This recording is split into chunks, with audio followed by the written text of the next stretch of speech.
হরে কৃষ্ণ, হর হর মহাদেব, জয় ভোলানাথ, জয় শিব শম্ভু। সবাইকে আজকের ব্লগে স্বাগত জানাচ্ছি। সুপ্রিয় গৌর ভক্তবৃন্দ, এই মুহূর্তে আমি অবস্থান করছি সকাল বাজারে। এখানে একটা জগন্নাথ পাড়া বলে এটা।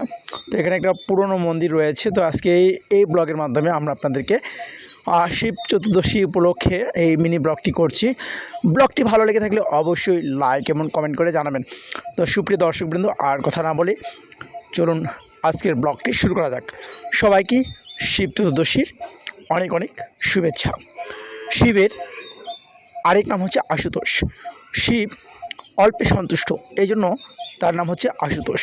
তো ভগবান শিবজি তিনি অনেক কৃপালু। তিনি পঞ্চমুখী রাম নাম কানো ত্রিপুরারি, অর্থাৎ তিনি সদাই সর্বক্ষণ ভগবান শ্রীকৃষ্ণের অর্থাৎ ভগবান শ্রীবিষ্ণুর নাম জপ করেন। তো এখানে দেখুন, আমি যেখানে এসেছি এটা অনেক পুরনো একটা মন্দির। তো এখানে একটা পুরনো গাছ রয়েছে, সম্ভবত এটা আমি জানি না কিসের গাছ। তো এই মন্দিরটাও রয়েছে সকাল বাজারে। তো আমি স্থানীয় ভক্ত, আমাদের সবার পরিচিত প্রভুকে আমি জিজ্ঞাসা করলাম কেমন আছেন। প্রভু বললেন খুব ভালো আছেন। আমি প্রভুকে জিজ্ঞাসা করছিলাম, প্রভু এই মন্দিরটা কত দিনের? তো উনি বললেন প্রায় 150 বছর পুরনো হবে। এটা সকাল বাজারে অবস্থিত বুড়ো শিব মন্দির, অনেকটা জনাকীর্ণভাবে এখানে রয়েছে। তো এখানে শিব চতুর্দশী পালন হবে। আমি জিজ্ঞাসা করতেই বললেন যে রাত 11টা থেকে এখানে পূজারি আসবে, তিনি পুজো করবেন।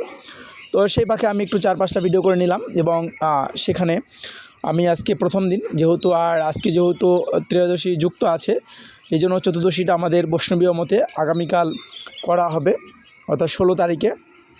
তো আমি আপনাকে এই শিবটা দর্শন করাচ্ছি।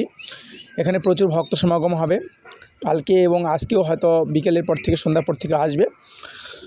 তো ভক্তবৃন্দ, আমি আরও আপনাদেরকে নতুন নতুন কিছু শিব মন্দির আপনাদেরকে আমি দর্শন করাবো। আমাদের উত্তর সাহাপাড়া নতুন শিব মন্দির রয়েছে, সেখানেও আপনারা আসবেন এবং সেখানেও ভক্তবৃন্দ আয়োজন করেছেন শিবজির মাথায় দুধ জল ঢালার জন্য ব্যবস্থা করেছেন।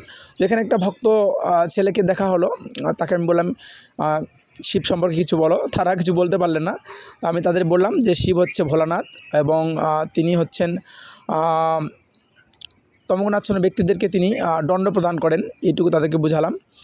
তো এভাবেই আমি তাদের সঙ্গে কথা বলছিলাম আর তাদেরকে বললাম যে শিব হচ্ছে আশুতোষ এবং তিনি নীলকণ্ঠ যার নাম, তিনি বিষ ধারণ করেছিলেন কণ্ঠে, এই জন্য তার আরেক নাম হচ্ছে নীলকণ্ঠ।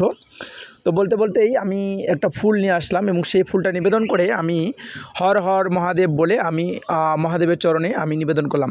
যদিও বৈষ্ণব মতে বা আমাদের যে চতুর্দশীটা সেটা আগামীকাল সারাদিন থাকবে, সো আগামীকালকেই ফুল বেল তুলসী পাতা নিবেদন করা হবে, ফুল দুধ এগুলো নিবেদন করা হবে। তো আমি এখানে পুষ্প নিবেদন করলাম। তো আপনারা দেখতেই পাচ্ছেন এখানে কিছু ভক্ত হয়তো দুগ্ধ দিয়ে স্নান করিয়েছেন মহাদেবকে। তো সবাইকে অসংখ্য ধন্যবাদ। আজকের ভিডিওটা কেমন লাগলো সেটা অবশ্যই আমাদেরকে জানাবেন। আর সবাইকে শিবরাত্রির মহাশুভেচ্ছা জানাচ্ছি আবারও।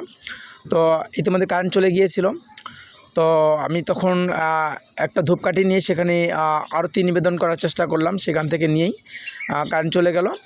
আর ভিডিওটা করেছিলেন একজন ছোট বাবু আবির, তাকে আমি দিয়েছিলাম, আবির মজুমদার, সে আমার ছাত্র, সেই ভিডিওটি করে দিয়েছে। তো এখন আমি শিবজিকে এই ধূপকাঠিটা নিবেদন করছি। আগে ফুল নিবেদন করেছি, যদিও আগে ধূপকাঠি নিবেদন করা উচিত ছিল, তারপরে ফুল। তো আমি আগে ফুল দিয়েছিলাম আর ফুল ছিল না, একটা সংগ্রহ করে নিলাম বলে। তো এখন আমি আরতি নিবেদন করছি এখানে মহাদেবকে। তো আপনারা সবাই আগামীকাল ব্রত রয়েছে, আপনারা ইচ্ছে করলে সারাদিন থাকতে পারেন, আবার দুপুর পর্যন্ত থাকতে পারবেন। তো এইভাবে আপনারা দেবাদিদেব মহাদেবের কাছে কৃষ্ণ ভক্তি প্রার্থনা করবেন। আর আমি চেষ্টা করব আগামীকাল বেশ কিছু মন্দির আপনাদেরকে দর্শন করা। বিশেষ করে আমাদের উত্তর সাহাপাড়া খুব সুন্দর মন্দির করেছে, তারা টাইলস দিয়ে বাঁধানো, অনেক সুন্দর সংস্কার করেছেন। সেটাই। হরে কৃষ্ণ, সবাই ভালো থাকবেন, ধন্যবাদ।